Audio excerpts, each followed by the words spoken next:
Surinder Bish has dialed in from Delhi. Surinder, how can we help you? Yeah, good evening to you. Good evening.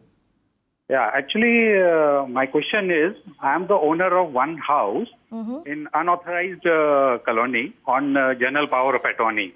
Okay. And I want to purchase a second home, moving property on bank loan, and want to claim the whole interest paid on that property by giving it on rent. So my question is whether this home which I am buying on bank loan will be my first home, will be treated as first home or the second home? This is my question. And, it is based on the income tax department, what they will treat this as a first home or the second home.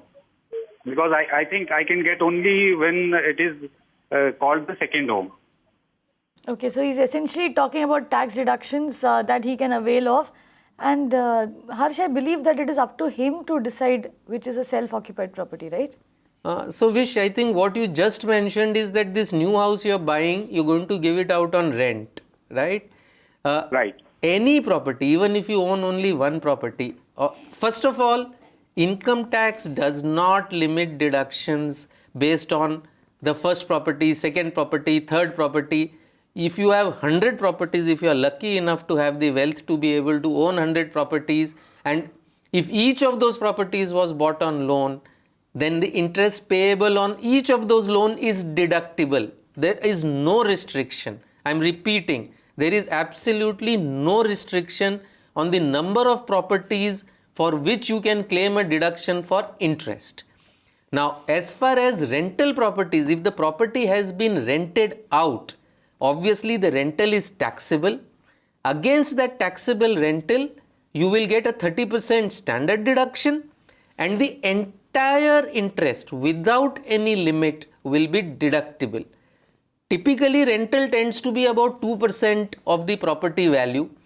If the loan is roughly 70%, then at 10%, you're paying about 7% of the property value as the interest for the year.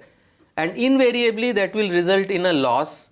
That loss is completely adjustable, or it is completely settable off against your salary income or business income, or both, whichever you might have. So there is no restriction at all on claiming deduction. Quit worrying about whether it is first home, second home or third home. There is no such concept in the Income Tax Act. So essentially what you need to make very clear when you're filing a return is that whether the property is self-occupied, that is whether you're living in that property or whether you've leased it out. Right, Surinder? I hope that answers your question. No, can you actually my concern was my first home is an unauthorized colony, house in the unauthorized colony, which is on GPA. There is no bank loan on that. Nobody gives on loan on that property. Right, Surinder. So what are you doing? What are you doing with that property, Surinder? No, currently I am living in that property, but that property doesn't have a approval from the bank.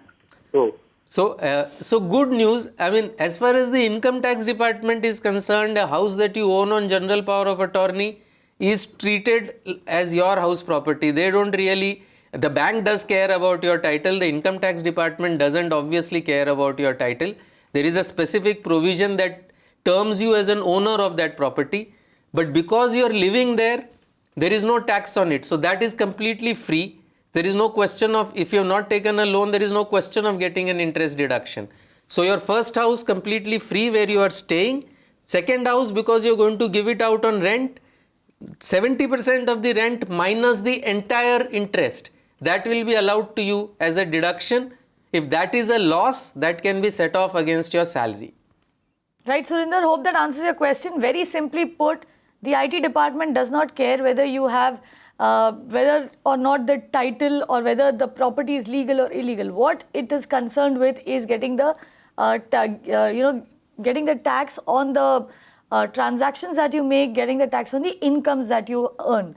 So that's essentially the mandate of the Income Tax Department. Now, as far as your property is concerned, what the Income Tax Department wants to see is whether you live in that property. If you live in that property, there is no tax that you need to pay. However, if you have property that you rent out, you will have to pay income tax on it, but that can be set off in the form of deductions that you can avail on the home loan that you take, right? Moving on, we have a question that's come in from Caroline on Facebook. Now, Caroline wants to know the difference between EMI and pre-EMI. It's a very home loan 101 question, but Harsh, it is something that throws a lot of us, can you break it down for us? So, pre-EMI, essentially when you buy an under construction property, the disbursement happens in stages. And at some point, the entire home loan gets disbursed, the house is ready, entire home loans get disbursed. Now, the typical manner in which the bank charges you is that when the construction is going on and they are partially disbursing based on the stage of construction, then on whatever has been disbursed every month, you just pay the interest element. Now that in bank jargon is called pre-EMI, before your EMI starts. After the entire home loan is disbursed, you start what is called an EMI, equated monthly installment, that obviously consists of principal and interest. So this is the typical breakup of EMI or pre-EMI. And Caroline, one thing that you need to know is that it is not mandatory that you opt for the pre-EMI scheme. You can actually tell the bank that you would rather pay EMI even when your property is under construction. So say if it takes 5 years for the home to be delivered, you've actually been paying off your principal regularly and you've been paying off quite a bit of your home loan, which would not be the case otherwise, because otherwise if you go for the pre-EMI scheme, you would only be paying off interest, and essentially it's just a very expensive home loan that you've taken. Right, Harsh?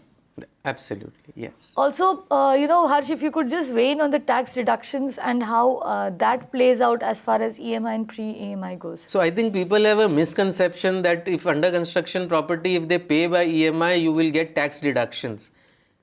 You cannot get any deduction for interest or for principal if at the end of a financial year the property is still under construction. It does not matter whether the interest or principal has been paid as pre-EMI or EMI. It does not matter.